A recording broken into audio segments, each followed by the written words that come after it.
evening on House Home, World Vision takes us to see the work of Moale Ministries under the 4 Square Living Light Church in Kaugere. We take a look at 2 of our special care services set up here in the country. The annual orchid show is only a couple of months away, so we thought we'd get a head start and share the love of growing orchids. And we join Jane over at Brianville for more great quality buys at affordable prices. A very good evening to you all, and welcome to another House Home production. I'm Eileen, and I'll be your host for this evening. The Melanesian Festival of Arts and Culture is over, and our visiting Pacific neighbours who took part in the festival have now all left our shores. Well, even though one event closes, another is soon to be observed, and that is the Remembrance Day, which is just next week, Wednesday, the 23rd of July, the day we remember our fallen during World War I and World War II, and those in general protecting our country's national security within PNG and abroad.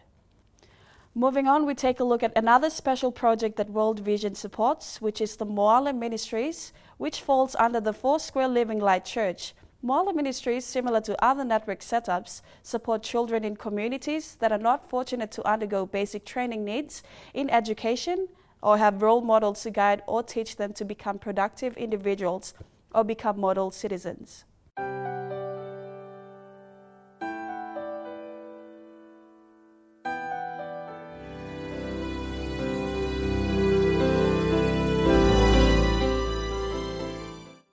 Moale Ministries under the 4 Square Living Light Church supports communities in Port Moresby with help and services to enable the poor, disabled, marginalised and abandoned children to become good, decent, valued and productive citizens of Papua New Guinea.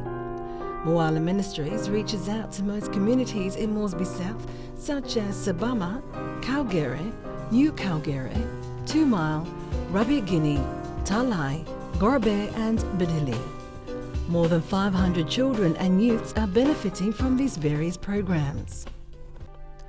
At the age of 5 years, John Mark used to roam the streets of downtown Port Moresby, directing cars in the parking lot, hoping to make ends meet for the day. After an unplanned visit to attend the children's church program at Moale Ministries, his whole life changed and he has been attending ever since. John was supported by the ministry to continue his education, and today he is 16 years old and currently attending Kilikili Secondary School. He also is the youth leader and leads out in church programs. We run a program here under the 4 Square Gospel Church, and the ministry originally was started about 15 years ago by our founding pastor, Pastor Bill Page. Currently he's down at Cairns with a new church. The ministry is called the Moale Ministry.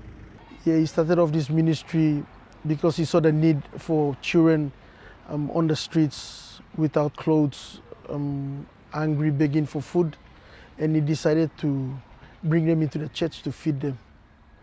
And while in the process of feeding them, we also have that opportunity to share the word of God with them spiritually.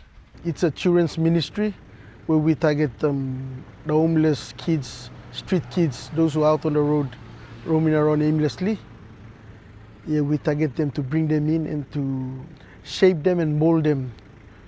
For we believe that they'll be the next generation to lead the nation. So our target and our aim is to mold them and shape them to be good citizens of this country. What we do in the program, in the ministry, we go around picking them up, bringing them to the church. We play games with them, and then we share the word of God with them. And the whole ministry is a nutrition feeding program where we feed them nutritious meal twice a week on Tuesdays and Thursdays. So there are 5 settlements that we do our pickups from. The Talai settlement, 2 Mile, Rabia Guinea, Kaugere, New Kaugere, Sabama, and also Gabutu. The program starts from 3 o'clock. We do the picking ups starting at 2:30, and the actual program starts at 3 o'clock. Jesus, we don't thank you. You saved your me. Watermelon, watermelon, pineapple, pineapple. banana, banana, fruit salad, fruit salad. Our team is the river of vital ministry flowing out of our church into the communities. So that's our aim, to support these children, to see them the next leader of this nation. Our support comes from our church tithes and offerings. So if you want to support us, you can contact our main office. Moale Ministries support their programs with donated books, toys, stationeries, food, clothes and materials for spiritual development.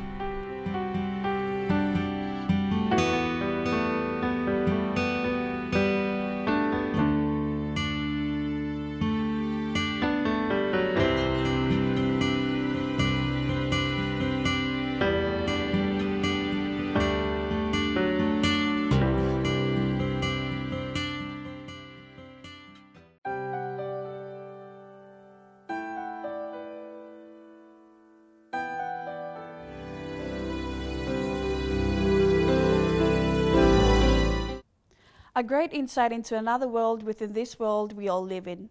Also a reminder to everyone that not all are privileged to have a fortunate life with all basic necessities of life being met. As you just watched, there are those that don't get to share or experience the better side of life.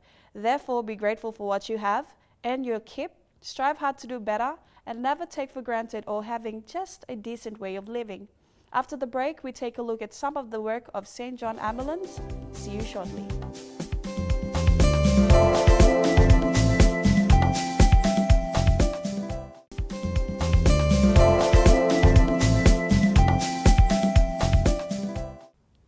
Welcome back. Our servicemen and women of Papua New Guinea are not always recognized or truly appreciated of the service above self-work they do, nor is their line of work fully understood or what essential skills they offer to teach to the public in general. One service provider is the St. John Ambulance.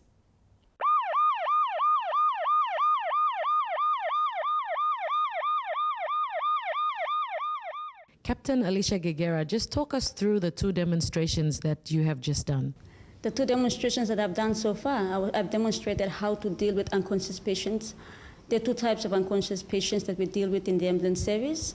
One, casualties or patients who are unconscious with breathing, and two, casualties who are unconscious and without breathing, meaning that their heart is not beating and they've stopped, there's no sign of life.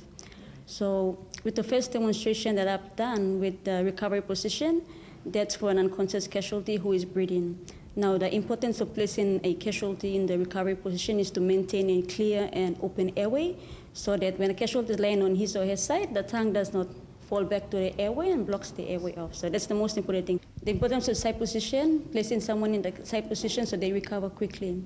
Firstly, what we normally do is you check if there's any dangers on the casualty. Anything like broken glass or anything might be of harm to him or yourself. In case the casualty regains consciousness, he might use something to attack you. So you get rid of any dangers.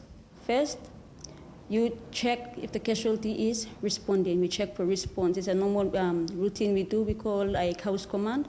We just give simple commands like, can you hear me? Open your eyes. If you know that person by name, you ask them. If it's John, what is your name? John, can you hear me? If there is no response, we place the casualty in the side position. So firstly we get the arm that's closest to you across the chest, the arm that's away from you on the other side, spread out. You bend the leg of the casualty, bend the leg that's closest to you, elevate that, bend at the knee, then grasp and support the casualty's neck and shoulders, the belt line. Then it gives you a position of support and comfort. You can make sure you maintain supporting the casualty's neck, and you turn the casualty onto the side position. So the importance of the side position is an open airway. So as soon as you put the casualty on the side, tilt the head back, put the chin or mouth facing down, so any vomit or secretion can be able to come out at that time. And you can, in that position, you can monitor casualties' breathing and condition.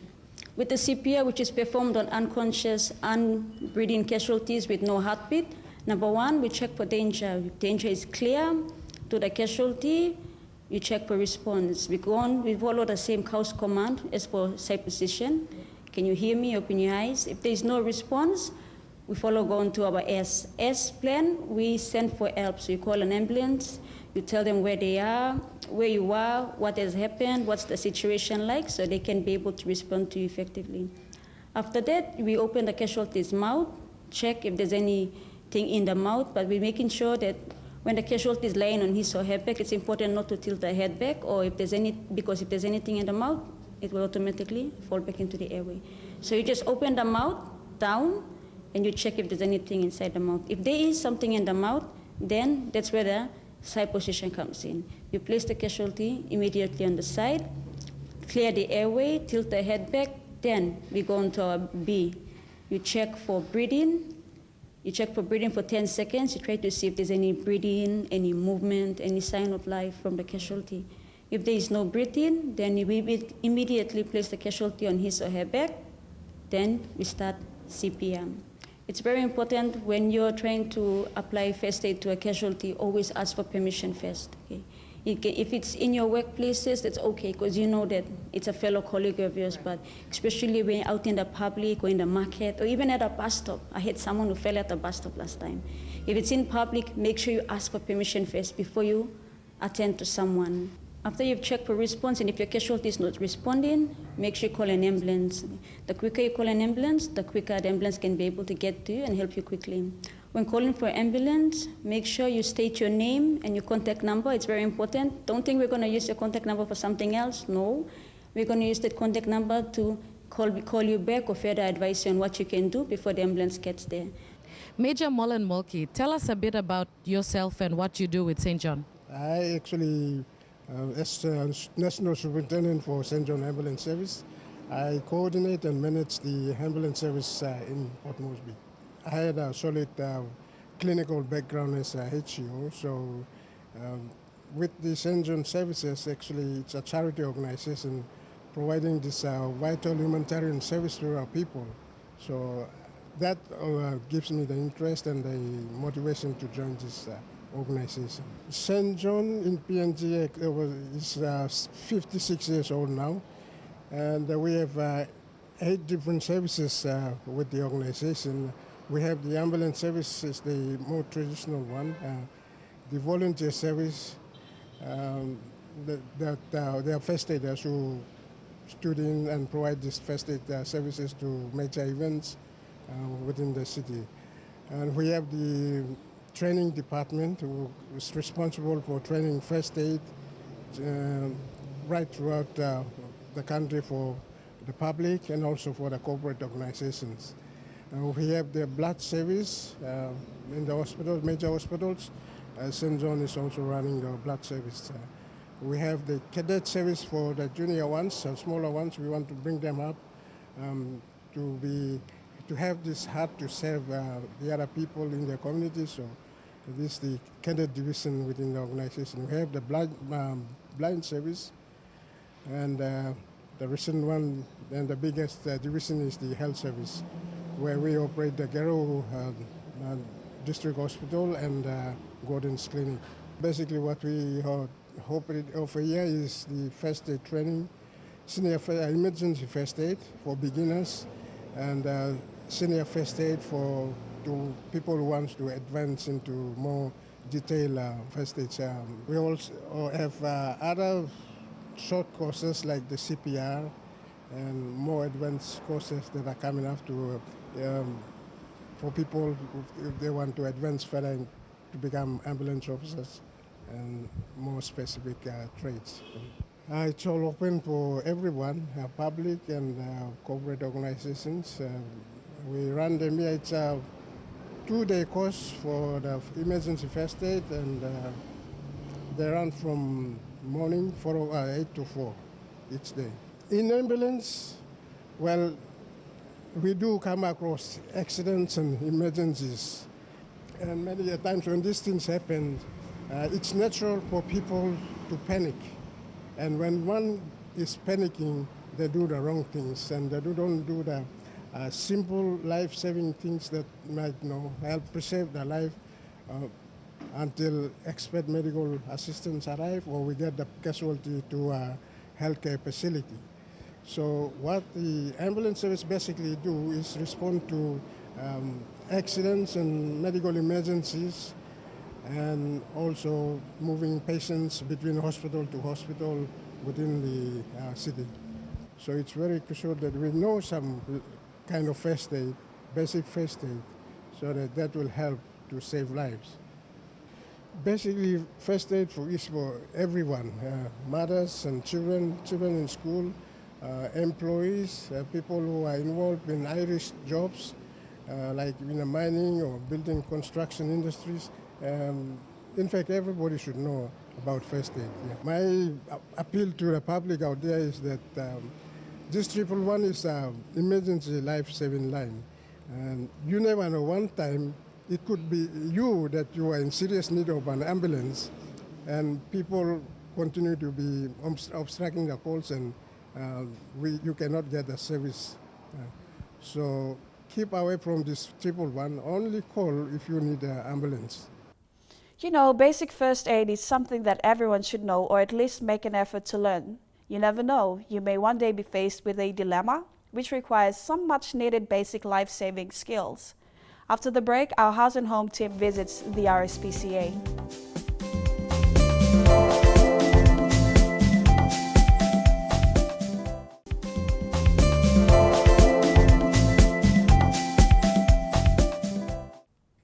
As mentioned before the break, we get to visit some friendly animals, especially the type that most would refer to as a man's best friend.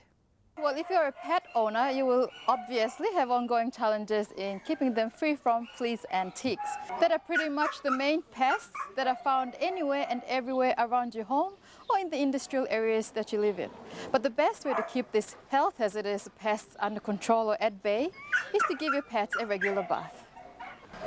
Every first Saturday of each month, the RSPCA conduct a monthly dog bath where the public is invited to bring their pet dogs for a medicated bath, and it's only a minimum fee of 5 kina for each bath.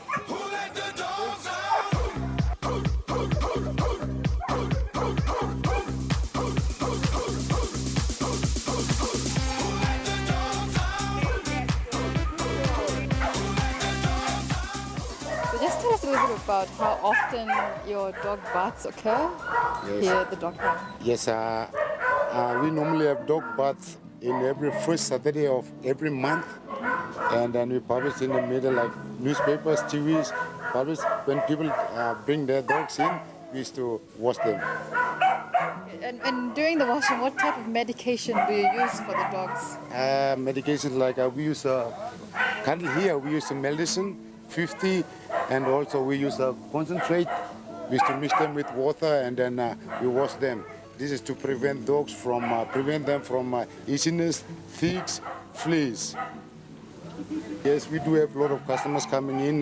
Like some people, they used to come in, they go back, and then our result, like when they bring their dogs in, we bath them. When they go back and they see their dogs, a bit improvement on their bodies. So when they bring them back, yes, and then they go and encourage other people to come in, and then they're like, now more people are coming in, yes. We do have plenty of customers coming in.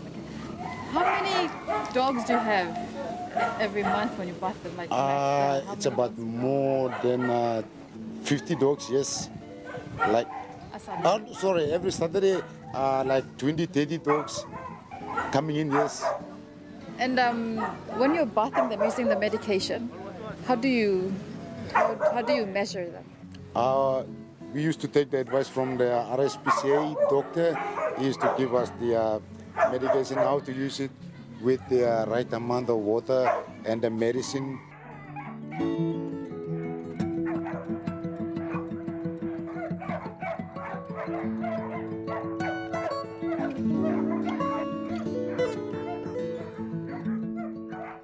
Tell us a little bit about the adult dogs. How are they like, the Blue Heeler breed? Oh, they're really good guard dogs. They're like, nobody comes around close to our gate.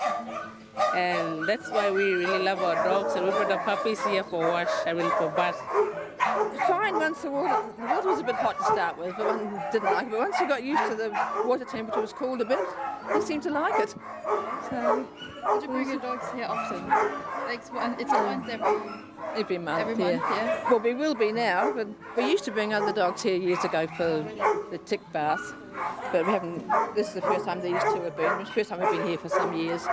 But I say we will be coming back because it's so much better than doing it at home, especially with the stuff in it, the medicine stuff in it.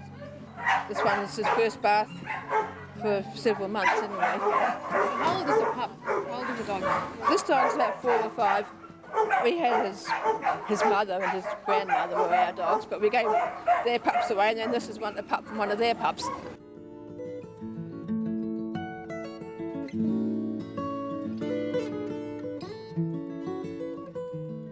For more information on the monthly dog bath, you can contact the NCD Dog Pound or RSPCA on 325-2363 or rspca@rspca.org.pg.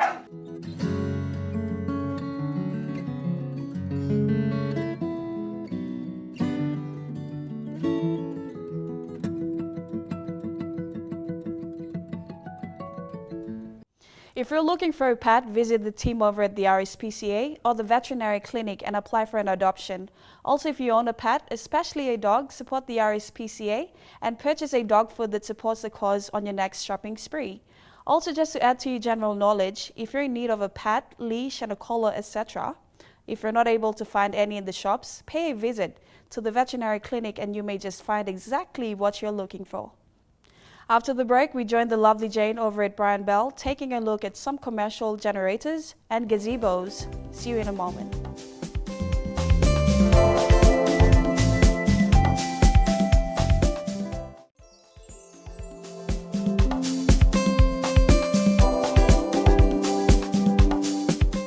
Hey, hey, Mr. B. Hello viewers, welcome to another episode of Haus Home with Brian Bell. I'm Jane Tokilala. We have just had a remarkable 2 weeks with our Melanesian brothers and sisters, celebrating the 5th Melanesian Festival of Arts and Culture. With more festivals happening in PNG throughout the year and with the big 2015 SP Games happening on our shores, organizers, event coordinators and business houses, listen up, because you need to be better prepared with these outdoor events. When it comes to high performance, energy efficiency and cost saving, you know you can turn to Brian Bell. We have products that will cater for all occasions. And I mean from anything indoor to outdoor, big or small, we've got you covered. So tonight I will introduce functional products that are beneficial for any outdoor events. The first product is perfect for any outdoor event, simply because it will light up an event and at the same time provide a backup power. It features 4 floodlights and a generator. Himonsa has developed Apollo Compact, a new compact counterbalance and operational lighting tower. These features, combined with its excellent quality and a price which matches performance, this makes it a perfect tool for the outdoor events, construction sites for evening use, mining industries or the rental sectors, and equilibrated mobile equipment. It is easily operated by one person and can automatically reach a working height of about 9 meters. The operator can stabilize the tower in any working area and can also raise and operate the control panel individually, as well as illuminate each of the 4 spotlights separately. The lighting tower rises within 13 seconds and descends within 25 seconds. It is easily transportable by forklift to rear pockets or by crane for the lifting eye, and can also be displaced by a vehicle through its standard kit of traction. If you prefer a quieter generator, then meet our second product, the Super Quiet series from Kubota Generators. The name speaks for itself and is a perfect tool for use at golf tournaments, at church retreats, or anywhere where you desire quiet or less noise. It features easy one-side maintenance where oil gauge, oil filter, oil port, fuel filter, water tank, battery and air cleaner are all located on one side for that quick inspection and maintenance. It is easy to use and user-friendly because it has locking control panel door which shields instrument panel from the elements and permits observation of all key functions. It also has special forklift openings located on the base of the machine for easy transporting. Its large capacity fuel tank enables longer continuous operation on a single tank. Another important feature is that the access terminals for the automatic transfer switches are located behind on the left for easy wiring. However, since different generators require specific usage, it's always wise to talk to our friendly staff at the Power Center for that expert advice in purchasing your recommended generator. Other products that are convenient for an outdoor event would be the gazebos. We have a variety of Coleman and Austral products which are portable solution for temporary shelter against the sun and rain. Gazebos are ideal for parties, festivals, commercial or domestic use, or by simply relaxing at a campsite. We have different sizes available. It's quick to erect with 3 easy steps, and your gazebo is ready in a few minutes. They also have a longer lasting ultraviolet soundproof fabric with water repellent treatment, and are portable because they are easy to handle, compact carry bags for transport and storage. And as you can see, Brian Bell has products to suit every occasion. So remember, great products, great prices, that's Brian Bell. Until next time, I'm Jane Takilala. Have a good night. Best quality, guaranteed, at Brian Bell. Right on, Mr. B. Generators and gazebos, all very handy indeed for the outdoors, but I think I like the idea of the super quiet series of generators. The less noise, the better. That works best for me.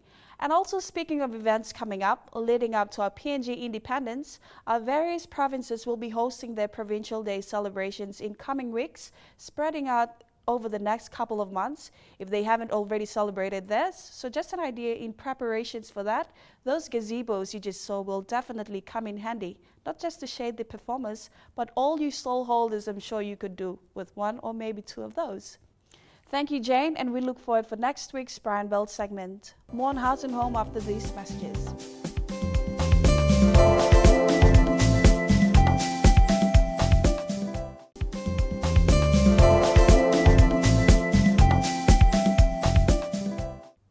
Welcome back, viewers. Just before the break, I mentioned a little something unexpected events coming up spread out over the next few months. Another event that is to take place later on in the year, usually in October, is the annual Orchid Show hosted by the PNG Orchid Society. Now, this year will be the 11th Orchid Show to be held at the Sir Rabi Namilu Orchid Garden, located at the National Parliament. And we thought we'd get a head start and share our love of orchids.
Tell us a little bit about this beautiful piece here. It's I haven't seen many of these, but it gives off a beautiful scent. Yes, it's a species. It's you find some varieties of this in bushes in Central, but they're self-seeding. This is called anosmum, Dendrobium anosmum. But in Latin, anosmum means no smell, because when they first did this, the guys did it out of samples in alcohol bottles in Europe. So when they named it, the name means no smell. So when they finally found they saw live specimens, it had a very big, very much a very big raspberry scent. Oh yeah, it does. It smells a little bit like strawberries too, Yes, huh? yeah. So Wow. it comes. This is the what they call the albino variety in pure white, and but the normal variety is in pink and deep purple. In deep purple. Yeah. That's one that you showed us that you have here, which isn't flowering. It's just budding. It'll flower in the next couple of weeks. Fantastic. There are some of these beautiful yellow ones here that are a bit of a favorite. What are these ones called? These are the Makara Nong. It's the name. It's named after Nong Alsakov, who's a good friend of mine, and he was the guy that bred this, and it's a very nice variety.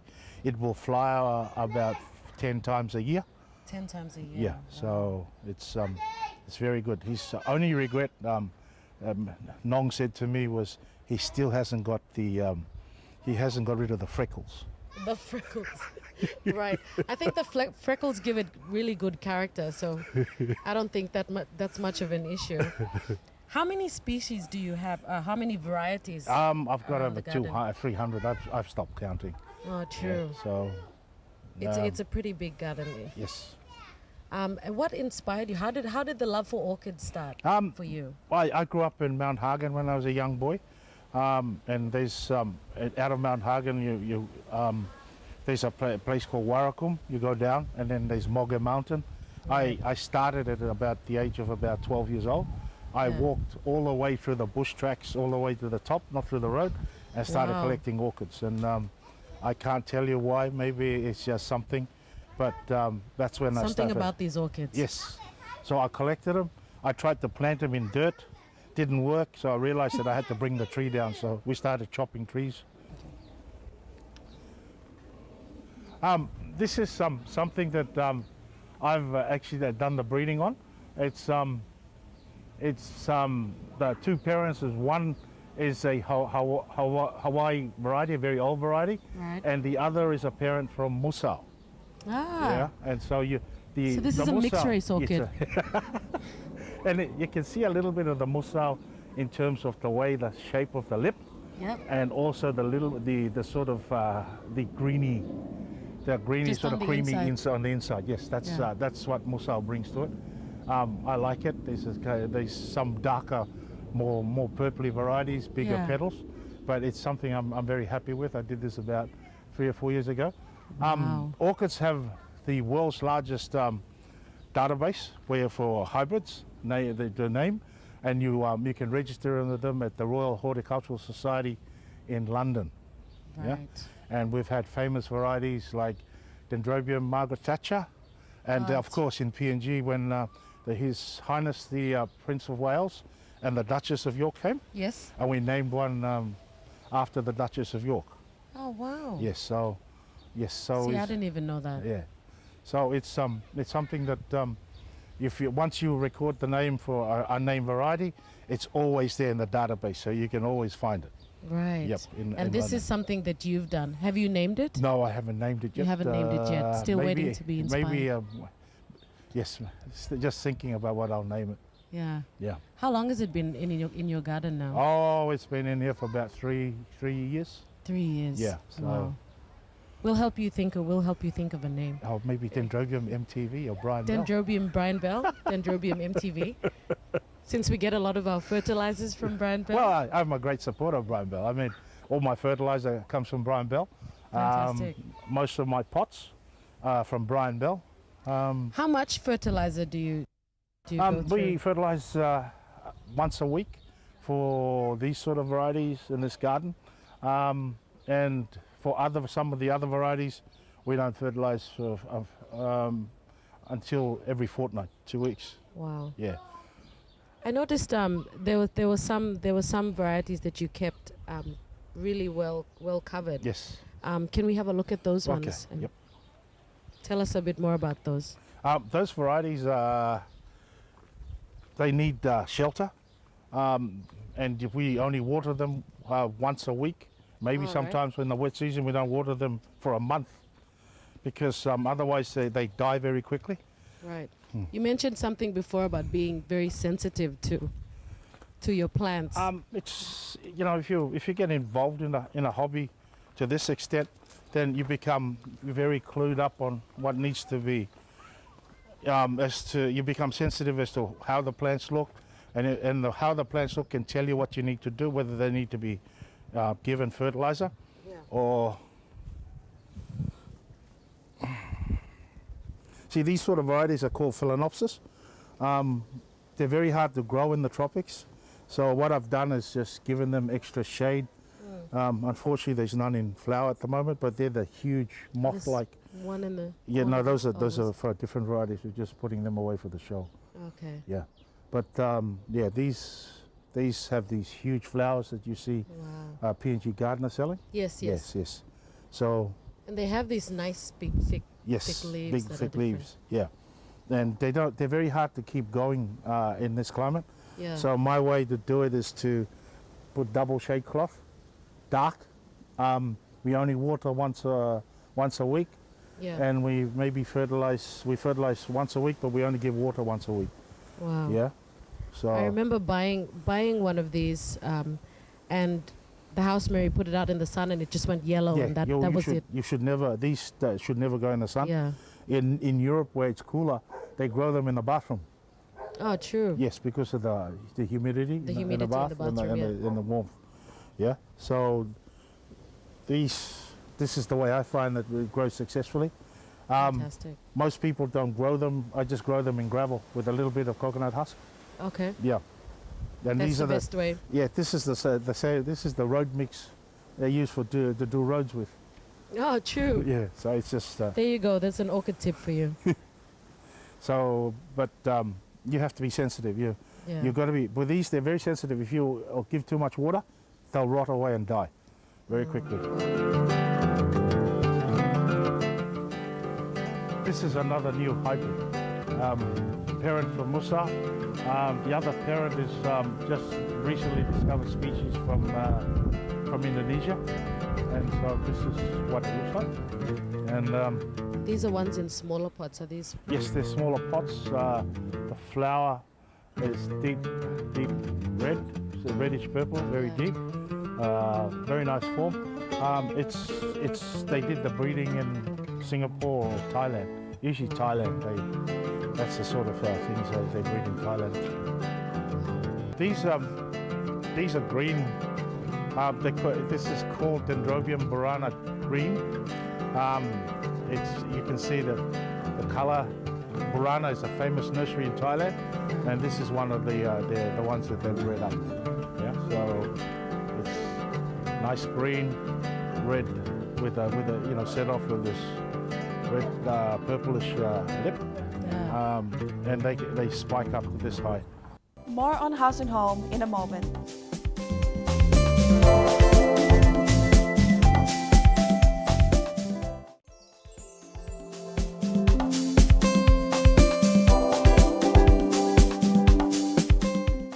Welcome back. Well, school holidays are just about over and Term 3 commenced yesterday. For most, if not all schools, I know that some are still traveling back from their holidays, but please parents, get your children back to school as soon as you can so they don't miss out on too much vital learning.